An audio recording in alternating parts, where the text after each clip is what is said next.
podemos llegar a tener un mal día o un mal tiempo. Se te empieza a romper el calefón, se te rompe el lavarropa, el microondas no funciona, todo mal. Cuando decís, todo mal, algo más que se pueda romper, por favor, que avisen ahora, ¿no? Puede ser que un día tenemos un cruce ahí con el jefe, que nos pega un grito ahí, ¿qué pasa? Puede ser también de que tengamos ya problemas con el tráfico. Ese mismo día, imagínense que olvidamos un compromiso muy importante que no debíamos haber olvidado. Llegamos y nos ponemos a cocinar, se nos quema la comida, yo qué sé, la olla ya se destrozó toda, todo mal, todo mal. En eso viene nuestra querida, y nos pregunta, ¿todo bien? ¿Te pasa algo? ¡Ay, pa' qué! ¿Querés saber cómo me fue hoy? Y ahí viene el volcán, como el de Intensamente, ¿no? ¡Uah! Viene el volcán y le largamos todo lo que nos pasó y capaz que hasta nos agarramos con esa persona. Que solo preguntó cómo nos había ido, ¿no? Si estábamos bien, nada más. Pero explotamos. Y es como que si sintiéramos nosotros que nos quieren agraviar 2, 3, 4, 5 veces más en el día, ¿no? ¿De qué emoción estoy hablando? De la ira, del enojo. ¿Y de qué hablamos cuando hablamos del enojo? Y el enojo, en este caso, es una de las emociones básicas que tenemos desde que somos bebés. Hay emociones básicas que tenemos desde que somos bebés, pero hay otras que son un poco más complejas, que es como una combinación y una mezcla de emociones que se dan cuando somos más grandes, ¿sí? Pero esta es una de las básicas. Las básicas vendrían a ser disgusto, miedo, alegría, tristeza, sorpresa y enojo. El enojo entonces es una respuesta a lo que nosotros percibimos como algo que nos amenaza, o como algo que nos está haciendo daño, o como algo que nos está menoscabando nuestra dignidad. Entonces, la manera prácticamente que tenemos todos los vertebrados, porque los animales también, y los seres humanos es de manifestar ese impulso. Lo que hacemos es procurar cuidarnos, ¿sí? Protegernos a nosotros y a los nuestros también. Entonces, esa emoción tiene varios matices, ¿no? Podemos hablar de un enojo como una leve irritación y ya podemos ir a gamas más elevadas y pasar a la furia y a la ira. Muchas veces también nos pasa que nos molestamos por cosas que realmente nos afectan, que son injustas. Es entendible y justificado hasta que nos enojemos por esas cosas, ¿no? Pero hay otras veces que nos enojamos por chiquiteces, la cortita. Yo qué sé, si alguien se nos cuela en la cola de la fila que estamos haciendo hace un rato, ahí ya, bueno, te da para enojarte, sí, pero ahí a tener furia o ira, o querer ya decir, ¿qué te cola, No.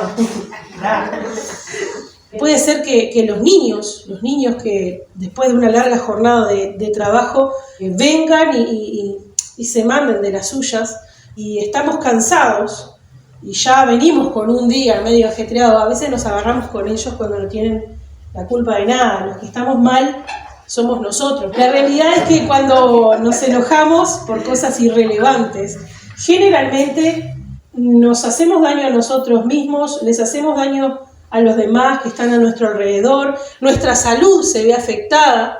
Generalmente los que son más iracundos tienen problemas cardíacos y de hipertensión. La verdad es que podríamos decir que el enojo ¿sirve o no sirve? Sirve enojarse. No es malo el enojo. El enojo es una emoción como cualquier otra. El tema es si dejamos que ese enojo nos envuelva, nos abrace y no nos suelte. Y nos quedemos con eso por mucho más rato, ¿no? El enojo nos puede servir, nos ayuda a identificar cuando van mal las cosas, cuando hay amenazas, cuando hay injusticias, cuando hay maltrato, cuando hay abuso, cuando hay discriminación, y nos da ese plus de energía, ese coraje, esa valentía para poder defendernos, para poder defender a los vulnerables y seguir adelante con nuestra vida.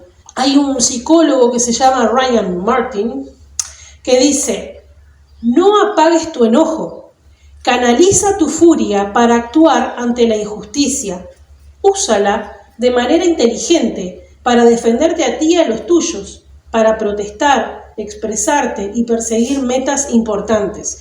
Aquí está hablando de usarla de manera inteligente. Pero también dijo Aristóteles, enojarse es fácil. Lo difícil es saber con quién, en qué momento, con qué intensidad o incluso si existe realmente un motivo para enojarse. Jonás era un profeta, uno de los que estaba en el norte de la nación de Israel antes de que se exiliaran, antes de la debacle del pueblo, de la debacle total, porque ahí ya vamos a ver que no estaban muy bien que digamos. Y era contemporáneo del profeta Amós. Y en ese momento, alrededor del 760 a.C., la nación tenía un tiempo de bonanza.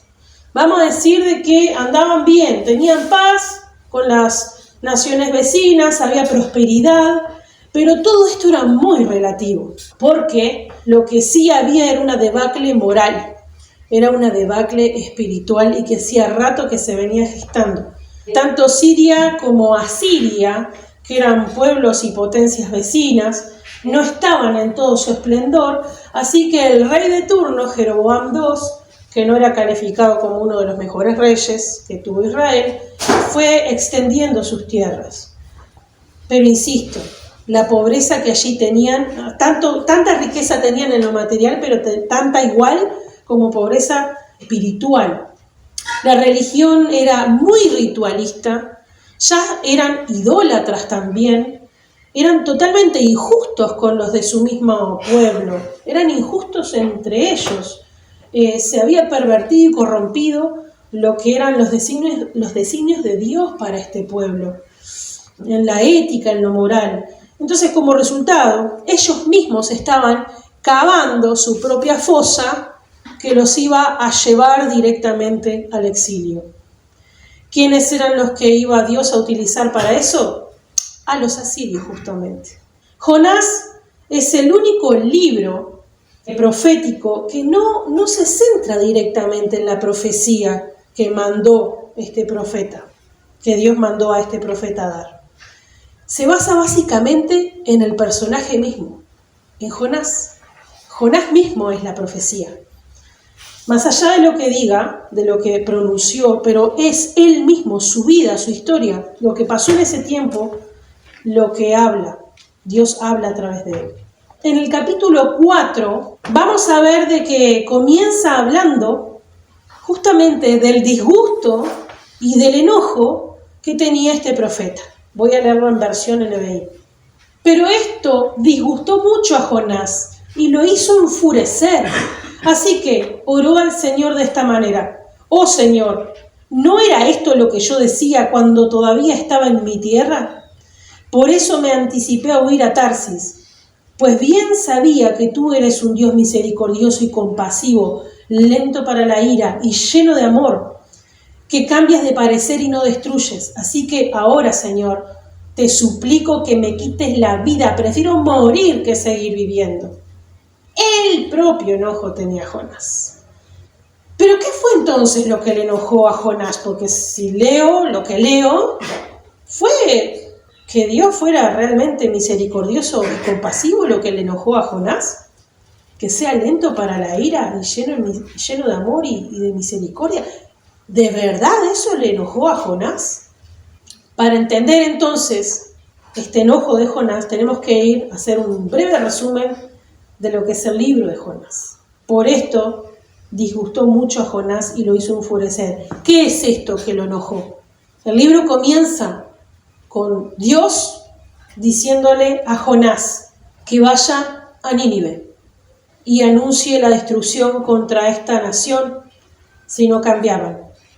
Esto le molestó un poco a Jonás porque ya le había prometido o hablado de parte de Dios, le habría dicho a Jeroboam II, a este rey de Israel, de que él iba a seguir próspero y que iba a seguir conquistando más territorio. Sin embargo, casi que en el mismo momento Amós le decía: mirá que no es así, mirá que en realidad si no cambian, el pueblo de Israel cambia su actitud y van a terminar mal, y van a terminar en el exilio. En esta ocasión Dios le dice a Jonás que predique contra Nínive y contra su maldad. Dice Jonás 1:2, levántate y ve a la gran ciudad de Nínive y proclama contra ella que su maldad ha llegado hasta mi presencia. Nínive era justamente la capital de Asiria, que era esta nación súper, hiper pagana, que como les dije después son los que van a conquistar a Israel, pero no era solamente pagana por lo idólatra, que eso ya Dios aborrece, sino también violenta. Los asirios eran conocidos por todos sus enemigos y todos temblaban contra ellos por la extrema violencia, crueldad y el sadismo que tenían con aquellos que, por ejemplo, agarraban como prisioneros. Eran crueles y sangrientos. Torturaban a aquellos que se les enfrentaban. Y su capital, Nínive, en el tiempo de Jonás, hacía lo mismo, o sea, no era la excepción. Incluso hay un pasaje del profeta Nahum que se refiere a Nínive como la ciudad de derramamiento de sangre, para que tengan una idea. Así que a Jonás se le ocurrió una idea. Minga, voy a ir a compartirle ese mensaje de Dios. Me voy. Y se fue lo más lejos, o sea, si tenía que ir a Nínive, se fue al lado opuesto, yendo como para Tarsis. En el camino se sube a una barca con otros paganos, dirigiéndose al punto más lejano. Y Jonás, por supuesto que en mente tenía no predicarle a Nínive. No podía soportar bajo ningún concepto enviar un mensaje de parte de Dios a estas personas paganas, violentas, totalmente enemigos del pueblo de Israel. Pero tan pronto como en la barca sale, viene una tormenta. Viene una tormenta, Dios lanza una tempestad, Jonás, dormido, no se percataba del asunto. Los que iban allí en la tormenta, los paganos que estaban en el barco, totalmente asustados, le oraban, imploraban a sus dioses, no había chance. Tiraron suerte, se echaron suerte, imagínense unos dados, y dio que había un polizón, que era justamente Jonás, a quien ellos curiosamente lo sacuden y le dicen lo mismo que le dijo Dios en el verso 1, levántate, levántate y clama a tu Dios, invoca a tu Dios. Después de que lo apretan un poco ahí a Jonás, dice, sí, yo soy hebreo y temo al Señor, Dios del cielo, ¿qué hizo? El mar y la tierra firme. A ver, vos sos el que adorás a este Dios que hizo la tormenta. Sos vos, ¿y por qué no orás, muchacho? Y pedís que esto se levante, que se vaya. Entonces ahí se dieron cuenta estos paganos que era él el que estaba en infracción. Y bien le vino a Jonás, mátenme, le echó la carga a ellos, échenme al mar y van a ver cómo se liberan de todo. ¿Pero por qué pidió eso? Porque él no quería ir a Nínive, él prefería morir, ya lo dijo, prefiero morir antes de poder compartir este mensaje. Y entonces los marineros dijeron, bueno, sí, no, que sí, que no, pidieron perdón a Dios, al Dios de Jonás, por lo que iban a hacer y lo echaron al mar. Mientras Jonás se hundía, ellos, los paganos, se arrepentían. Oraban y clamaban al Dios de Jonás, pidiéndole perdón por lo que tuvieron que hacer de echarlo del barco y pidiéndole por favor que calmara esta tempestad, que ellos se arrepentían. Y una vez que fue bonanza, dice la Biblia que empezaron a hacer este sacrificio con lo que tenían en la barca, arrepintiéndose del mal que habían hecho y volviéndose al Dios de Jonás. Y mientras tanto, ¿qué pasaba? Jonás iba hundiéndose. Entonces en el capítulo 2 nos dice de que cuando se iba hundiendo Jonás, vino un pez grande y se lo comió. Y quedó entre medio de las algas, entre medio de la angustia, del dolor, de la desesperación, del agua. Quedó Jonás apretado dentro del estómago de un gran pez. Con lo poco de vida que le quedaba, allí ora a Dios. Aquí escuchamos una oración de Jonás y le dice, al sentir que se me iba la vida, me acordé del Señor y mi oración llegó hasta ti, hasta tu santo templo.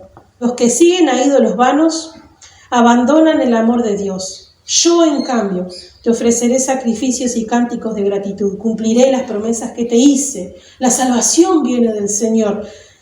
Y la oración de Jonás es sincera, realmente, y sí, en esos momentos, ¿quién no? A Dios a que tenemos para clamar, ¿verdad? Pero también habla de la ceguera que tenía un poco, ¿no? Jonás, porque decían, estos paganos no te sirven, pero yo, Señor, yo sí, y a vos vengo en oración.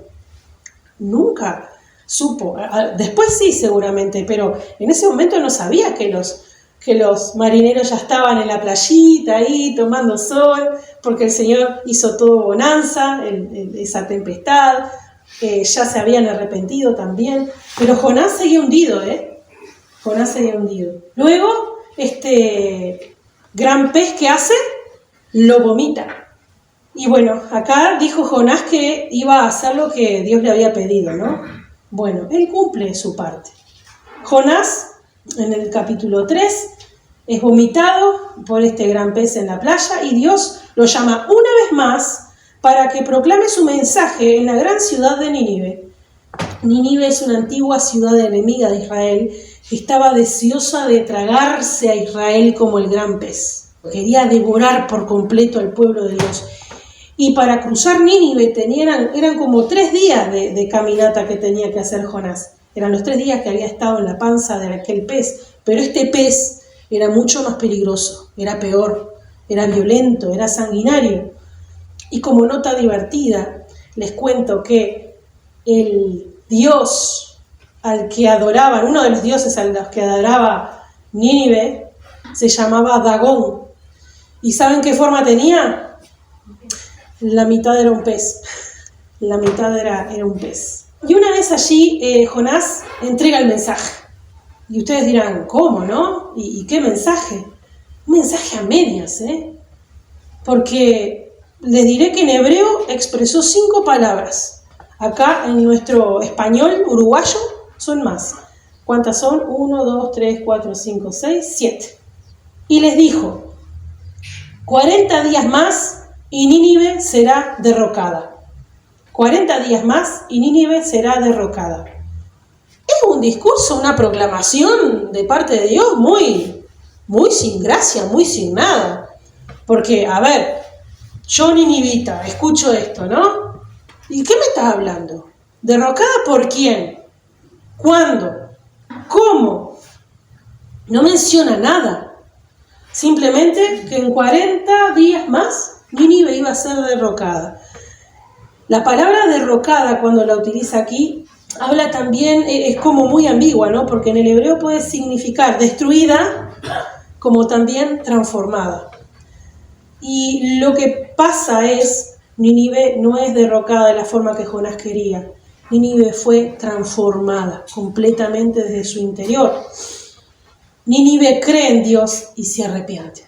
Los poderosos, el rey más sangriento y sanguinario, como los que trabajaban en las chocitas más humildes, todos se arrepintieron a Dios. Incluso a los animales, todos se vestían de cilicio y a los animales los hacían ayunar también, pidiéndole y rogándole al Dios de Jonás que los perdonara.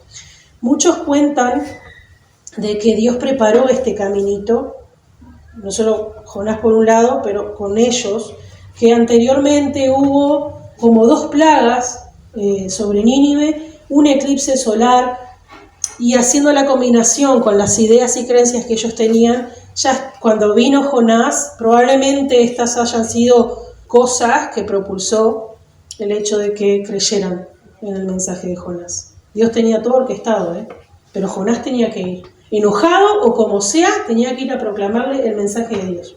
Finalmente, Dios ve cómo la gente de Nínive cambia y entonces, ¿qué pasa? Dios mismo anula esa amenaza de destrucción y para profunda decepción de Jonás, Nínive no es destruida. Y aquí venimos al capítulo 4. Esto es lo que enojó profundamente a Jonás. Que en Nínive Jonás veía una amenaza para él y para los suyos. Por eso estaba enojado, porque ve una amenaza para él y para los suyos. Veía en ellos crueldad y sadismo, pero el arrepentimiento de Nínive también era de alguna manera peligrosa para él, como su carrera como profeta, porque él había anunciado otra cosa antes a Jeroboam. Para Jonás, la misericordia de Dios hacia estos paganos era peligrosa. Y además, recordemos que ya él había vivido tiempos difíciles. Tuvo un día largo y pesado, digámoslo así. Mucho estrés con todo lo que había pasado desde que dijo no a Dios y se fue a la barca y se fue tragado por un pez. Mucho estrés, mucha carga emocional, muy cansado. Y todo esto, imagínense, tremendo caldito hermoso para cocinar un tremendo enojo en Jonás. Y como conocía a Dios, porque yo creo firmemente que Jonás conocía a Dios y tenía confianza en él, se la agarró con él, como nos pasa cuando llegamos malhumorados a casa. Más bien, más que enojo, despotricó contra Dios. Miren lo que dice después. Vamos a retomar lo que habíamos leído antes. Pero esto disgustó mucho a Jonás y lo hizo enfurecerse. Así que oró al Señor de esta manera: oh Señor, ¿no era esto lo que yo decía cuando todavía estaba en mi tierra? Por eso me anticipé a huir a Tarsis. Pues bien sabía que tú eres un Dios misericordioso y compasivo, lento para la ira y lleno de amor, que cambias de parecer y no destruyes. Así que ahora, Señor, te suplico que me quites la vida. Prefiero morir que seguir viviendo. ¿Saben que en el hebreo, cuando habla Jonás sobre la misericordia de Dios, dice que es mala la misericordia de Dios? Jonás dice que el amor y la misericordia que nuestro Dios tiene son exactamente la razón por la que él huye. Y él no está de acuerdo con eso, para nada. Jonás no quería ser cómplice de la salvación de este pueblo y prefería, como les dije, morir. Sinceramente, él prefería morir. Pero de la furia y del enojo que tenía, no porque tenía intenciones suicidas, sino que realmente estaba mal, consternado por la misericordia y el amor de Dios para con aquellos que él entendía no se lo merecían. Y entonces Dios pregunta si la ira y la furia que él tenía eran justificadas. El verso 4 dice: ¿tienes razón de enfurecerte tanto? Responde el Señor. ¿Qué hace Jonás? ¿Le responde? No, nada. ¿Sabes qué? Me doy media vuelta y me voy de vuelta. Se fue, no le respondió a Dios. Insolente, ¿no? Pero no le respondió a Dios, estaba re quemado. Y se fue corriendo de Nínive y se fue hacia una cima de una colina cercana. Y ahí yo me lo imaginaba, ¿no? Si tuviera él, ¿no? Ahí un bol con pop, comiendo y esperando a ver en la película del Armagedón, rayos, fuego, centellas, todo destruyendo a Nínive, porque él vio que se habían arrepentido, pero capaz que una de esas se arrepintieron del arrepentimiento y entonces Dios los castiga. Sí, pero no pasó eso. Mientras esperaba, se dio cuenta de que eso no iba a pasar. Espera que Dios reniegue de su misericordia, pero no pasa así. Y entonces Jonás ahí queda. En ese mientras tanto, Dios, de manera milagrosa, le quiere dar una lección muy significativa a Jonás. Y le envía una planta. Le envía una planta para darle sombra, porque estamos hablando de una colina, muchísimo sol en esos lugares, es muy árido y el sol realmente quema. Y le manda una planta para darle sombra en este día caluroso. Nos dice también de que alivió su malestar. Pero esa misma frase también puede significar, en el hebreo, todo como con ambigüedades, con dobles, ¿no? También puede significar sálvalo del mal. No lo estaba salvando del mal, lo estaba cubriendo del fuego abrasador. Dios está usando la planta para exponer el corazón odioso que tenía Jonás y que por gracia y misericordia Dios levantó una plantita para cubrirlo del fuego abrasador. Pero Jonás, ni ahí de verlo, ¿no? Jonás no lo vio ni cerca. Sigue el verso 5. Jonás salió y se sentó al este de la ciudad. Allí hizo un cobertizo y se sentó bajo su sombra para ver qué iba a suceder con la ciudad. Para aliviarlo de su malestar, Dios el Señor dispuso una planta, la cual creció hasta cubrirle a Jonás la cabeza con su sombra. Jonás se alegró muchísimo por la planta, no por la misericordia de Dios, fue por la planta. Pero al amanecer del día siguiente, Dios dispuso que un gusano la hiriera y la planta se marchitó. Al salir el sol, Dios dispuso un abrasador viento del este. Además, el sol hería a Jonás en la cabeza, de modo que éste desfallecía. Y con deseos de morirse, exclamó: prefiero morir que seguir viviendo. ¡Ay, por Dios! Prefiero morir que seguir viviendo. Jonás quiere morir bajo el calor de Dios y está enojado porque Dios le quitó la planta. Dios le quitó su misericordia, si se quiere. Le arruinó su plantita. Y con la esperanza nuevamente de exponer la hipocresía de Jonás, Dios le vuelve a preguntar. Pero Dios dijo a Jonás, seguimos en el versículo, ¿sí? En el siguiente. ¿Tienes razón de enfurecerte tanto por la planta? ¡Claro que la tengo!, dice Jonás. ¡Me muero de rabia! Jonás responde que tiene derecho a estar enojado, ¿no? Para Jonás, él merecía la sombra y Nínive merece el fuego. Para Jonás no tiene sentido mostrar piedad a las personas malvadas mientras el pueblo de Dios sufre en el calor. Pero Jonás, como les dije, no ve la ironía de su autocompasión y de su orgullo, que Dios, aún no mereciendo Jonás que tuviera misericordia de él, por desobediente, por infiel, por blasfemo, porque le habló muy mal a Dios y renegó contra él, aún así, en su enojo, Dios le extendió su misericordia a través de una planta que lo cubrió del sol. Jonás también fue, si se quiere, enemigo de Dios. Desde el primer momento que Dios le envió a hacer una tarea, él no quiso hacerla y se fue para el otro lado, totalmente opuesto. Jonás se negó a escuchar a Dios, Jonás huyó de Dios, Jonás no veo en ningún momento que se haya arrepentido, Jonás acusa a Dios de ser malo, Jonás ha sido protegido igualmente de forma misericordiosa e inmerecida del calor de Dios, pero está resentido por la misericordia que Dios muestra a Nínive, que no la merece, pero que sí estaba arrepentida. Y aquí viene la respuesta de Dios en el versículo 10. El Señor dijo: tú te compadeces de una planta que sin ningún esfuerzo de tu parte creció en una noche y en la otra pereció. Y Nínive, una gran ciudad donde hay más de 120.000 personas que no distinguen su derecha de su izquierda y tanto ganado, ¿no habría yo de compadecerme? Si está justificado que Jonás aparentemente se preocupara por una planta que no ganó, no hizo nada para tenerla, ¿no está justificado entonces que Dios muestre también misericordia a los demás seres humanos indignos de esa ciudad de Nínive?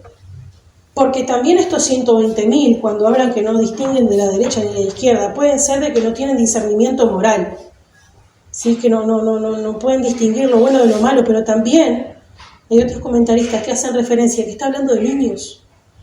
Está hablando de niños, no distinguen de lo cual es la derecha, tu derecha, sí, no, la otra, bueno, niños. 120.000. Y el ganado, a Dios le preocupaban los animalitos también. Te afligís por esta plantita y vos decís que no me puedo yo compadecer y tener misericordia de esta gente. Y esto me pegó fuerte, porque recién aquí en este punto entendí el mensaje de este capítulo de Jonás 4 y quizás de todo el libro. Porque no se trata del enojo de Jonás, ni de los berrinches, ni de las pataletas de Jonás, como muchos decimos, sino que se trata de la misericordia de Dios que se extiende a todos los seres humanos y la obligación que yo tengo como cristiana de hacérselo llegar a todos. Nunca escuchamos la respuesta de Jonás en este libro, acerca de la pregunta última que Dios le hizo. Algunos libros extra bíblicos indican que Jonás, bueno, que fue el que escribió, ¿no?, este libro, y que hubo reflexionado y se hubo arrepentido, pero la verdad es que no lo tenemos muy claro a ciencia cierta. Pero más allá de eso, la pregunta queda latente. Es una pregunta sin respuesta, hasta diría que intencionada, para que cada uno de los que nosotros leemos Jonás nos preguntemos: ¿creemos que la misericordia de Dios es mala? Ante la amenaza militar y política y lo injustos que eran los malvados, si nosotros hubiésemos estado en la piel de Jonás en ese momento, ¿habríamos orado por la liberación de Nínive? ¿Le habríamos hecho caso a Dios y hubiéramos ido y proclamado un mensaje de misericordia y salvación a ellos? Como Jesús, que estaba en la cruz y ladrones a su alrededor, ¿les hubiéramos extendido también, como Jesús, la gracia que Él extendió en ese momento? Si se arrepentían. Si fuéramos judíos y estuviéramos bajo el dominio de los nazis y nos mandan a la Gestapo, ¿no? Y tenemos la oportunidad allí de compartirles el Evangelio, el mensaje de Dios a estos enemigos que están matando a nuestras familias, a los nuestros, ¿les compartiríamos también ese mensaje de misericordia y gracia de Dios que tiene para todos? Y si se arrepintieran, porque todavía capaz que vemos que todavía un nazi se arrepiente, nosotros judíos, ¿y nos vamos a alegrar? Después de que asesinó a toda mi familia, ¿cómo reaccionaríamos con Dios? Hace un tiempo estuve chateando con una persona amiga sobre las injusticias de la vida, y principalmente cuando afectan a los niños me duele un montón. Y entonces en ese intercambio y en ese diálogo yo le decía en este WhatsApp: y sí, me identifico contigo, estoy del lado de aquellos que se angustian y enfurecen con estos depredadores. No me enorgullezco de esto, es solo que prefiero atender a las víctimas y que lleguen a abrazar el consuelo, la paz y el perdón que solo Dios puede dar. Y cuando estaba armando esto, me dicen: nena, ¿te acordás de lo que escribiste? Y me enojé, me enojé conmigo misma, porque dije, bueno, evidentemente no estoy entendiendo bien el alcance que el mensaje del Evangelio tiene, que es para todos, y que si a mí me pasa que un día de estos tenga enfrente a un depredador que hizo mucho daño y tengo algo para decirle, aunque con enojo y con furia, le tengo que compartir el Evangelio, porque es mejor hacerlo así. De última, el Señor me invitó a reflexionar: a ver, Ángela, es mejor que se convierta, así deja de hacer daño, ¿no? Obviamente que no es lo primero que quiero. Lo primero que me nace es que se consuma, que se vaya al infierno. Y de última, con gracia y misericordia escribí esto, que se encargue otro de hacerlo. Yo no voy. Es lo mismo que Jonás, igualita. Ahora díganme ustedes, reflexionen ustedes, ¿cómo estamos en este sentido? ¿Realmente iríamos con todos a predicarles el Evangelio? Porque no se trata de mí ni se trata de vos. No se trata de mi enojo ni se trata de lo que yo pueda estar sintiendo por esa persona. Se trata de la misericordia de Dios. Se trata de Cristo, que Cristo hizo tremendo sacrificio por toda la humanidad, por mí y por los nabos estos que hacen daño. Y no soy yo quien para frenar la obra de Dios en la vida de las personas. Yo no soy nadie para frenar la obra de Dios en la vida de la gente, quien sea. Y así como Dios le dio la planta a Jonás, Dios nos dio a Jesús para exponer nuestra hipocresía y llevarnos al arrepentimiento. La muerte de Jesús en la cruz debería revelarnos a nosotros también qué infieles, desobedientes y blasfemos quizás hemos sido como Jonás.